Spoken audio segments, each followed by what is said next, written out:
Wow. Oh my God.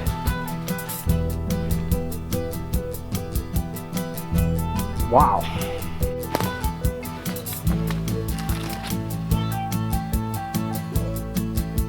Wow, wow, wow.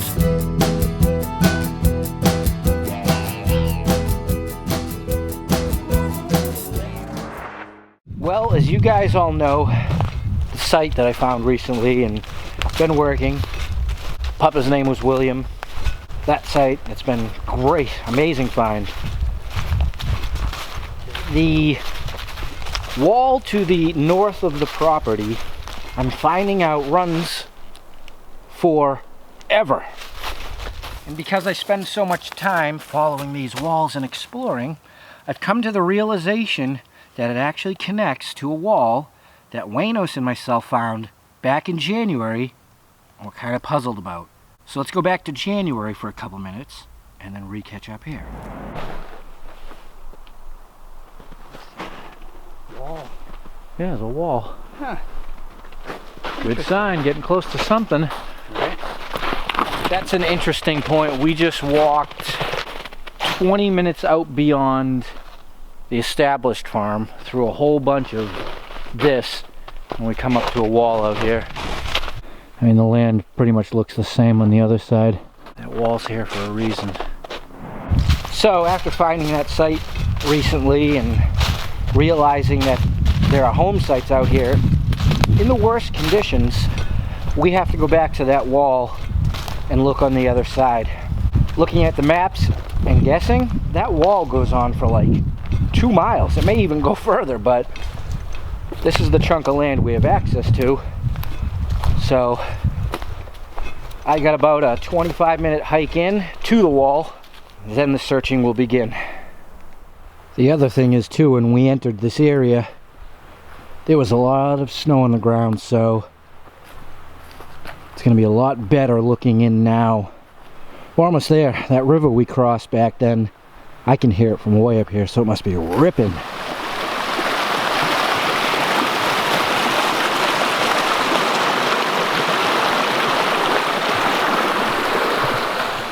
That's the other thing that got me.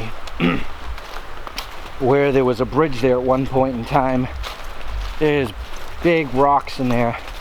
That's old. They didn't connect these two pieces of property for no reason at all. So we're back roughly where we had left off, and I think one big mistake that we've made over the past couple years, and figuring this out recently, is when we come across a wall, what appears to be out in the middle of nowhere, this is probably a mile into the woods. That's pretty far. We guess and judge on either side as to how it looks, as to if it's been improved, if it's pasture.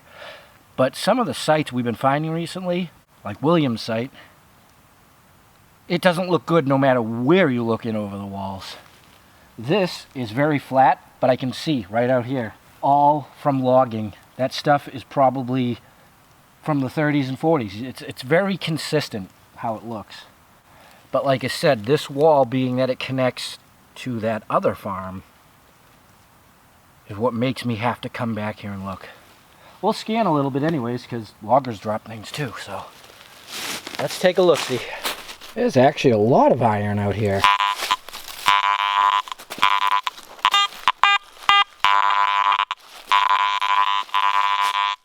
Even for a logger's landing, that's a lot. That's interesting.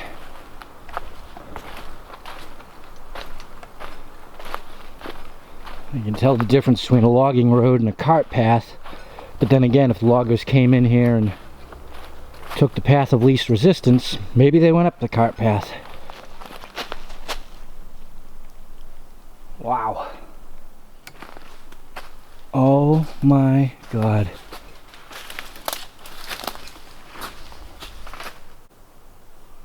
Wow. Wow, wow, wow. So chalk that up as two things.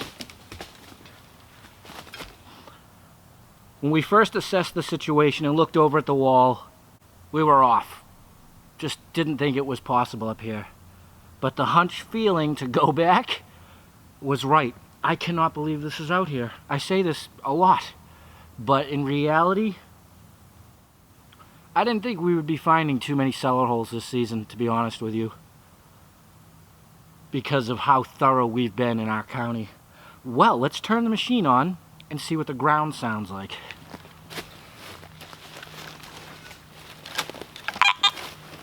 Initially kind of quiet. You can see in the corner it's lined. That's the chimney stack.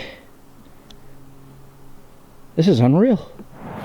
I've been swinging for about 15 minutes now, and it is quiet. I don't know what it is with these remote sites. Makes me wonder if they're older than the standard sites in our area and the stuff is deeper. This is the best signal I have. We'll dig that in a second. Code name for this place is going to be the Big Rock Cellar because of the big rock, but listen to this. It's not great. It's iron, but out of all that swinging, that's the best signal. So sites like this that we find that are that quiet are going to go on our list of trench digging sites. This is the kind of site that this lip needs to be really gone into.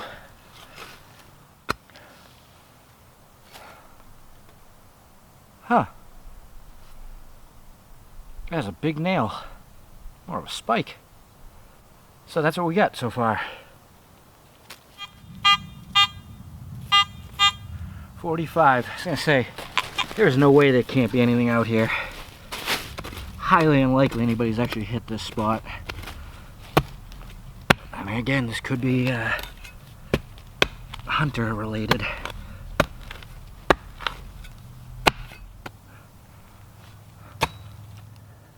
Is it a pewter spoon bowl? I think it is. I think it's a pewter spoon bowl that is completely frozen. So we'll leave that out to defrost. Awesome.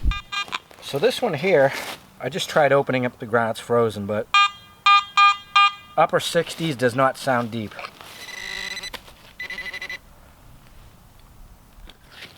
It's not ammunition, it's thick. Oh my God. Look at that.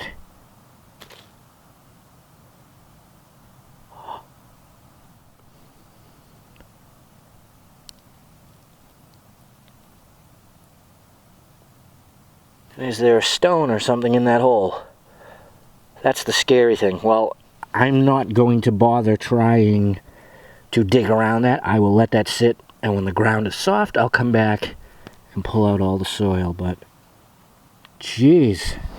So while editing the footage and thinking about that piece and looking at it, it could potentially be a wax matrix seal.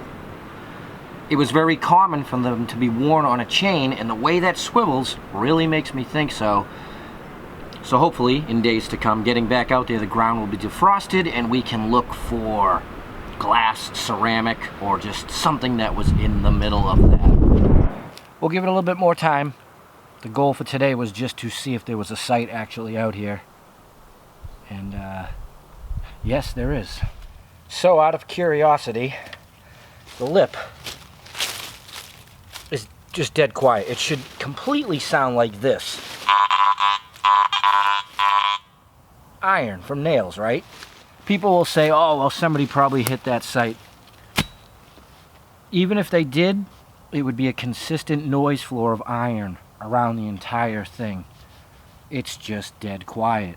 And there has to be a correlation with these sites that we find that are super remote, appear to be older than the norm, being everything is built from just straight up rocks, including a chimney stack. That's a big giveaway.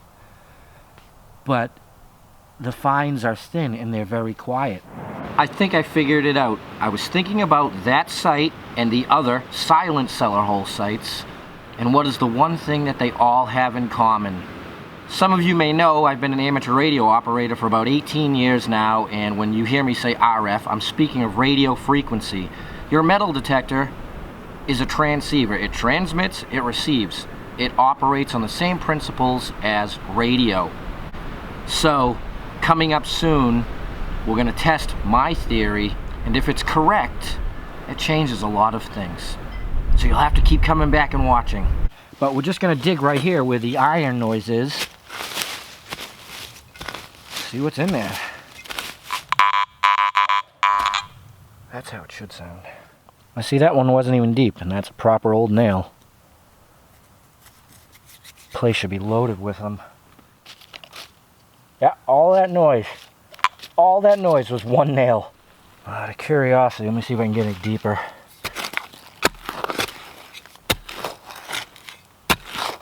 That's the hard old clay floor at about, well, 8 inches. If the old ground sat 8 inches below where we're detecting right now, maybe the stuff is below that. Even in the sidewall, you can see the difference in the dirt. So that's going to be it for this episode. I did my hour time on the ground. Just coming to completion and finding this site is the victory. Another one for the map.